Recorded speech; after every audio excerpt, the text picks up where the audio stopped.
Have you ever apologized for something that wasn't even your fault? Maybe someone bumped into you, and somehow you were the one saying sorry. Maybe you apologize for asking a question, for taking up space, for needing help, or even for expressing how you felt. If that sounds familiar, you're not alone. And today we're exploring the psychology of people who apologize too much, and why a simple word can sometimes reveal far more than most people realize. For most people, an apology is something they use when they've made a mistake. But for others, sorry becomes something different. It becomes a habit, a reflex, a shield they use to move through the world.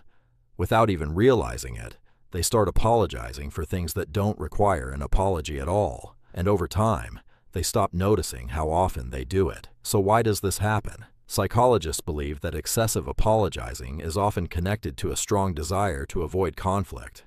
Some people become highly sensitive to tension. Even the smallest disagreement can feel uncomfortable, so their mind learns a simple strategy: keep everyone happy, keep everyone comfortable, and if something feels awkward, apologize immediately.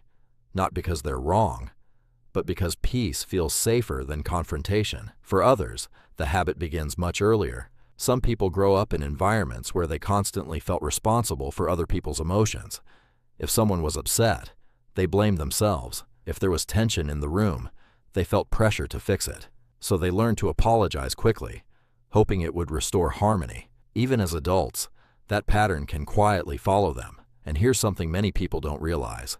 People who apologize too much are often incredibly thoughtful. They care deeply about how their actions affect others. They're empathetic, considerate, emotionally aware.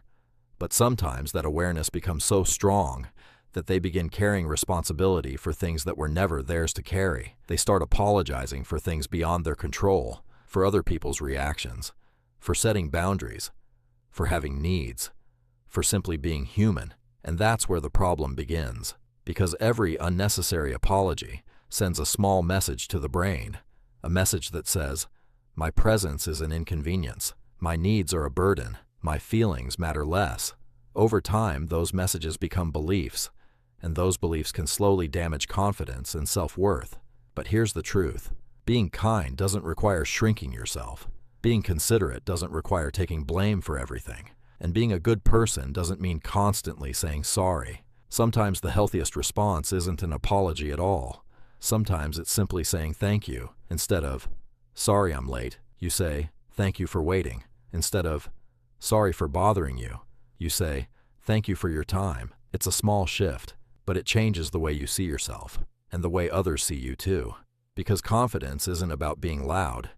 It's about believing you have the right to exist without apologizing for every little thing. So if you're someone who says sorry dozens of times a day, take a moment and ask yourself a simple question. Did I actually do something wrong? Or am I apologizing for being a person? Because those are very different things, and learning that difference can be life-changing. Tell me, do you catch yourself apologizing too much? And if you enjoy these kinds of psychological insights, subscribe for more.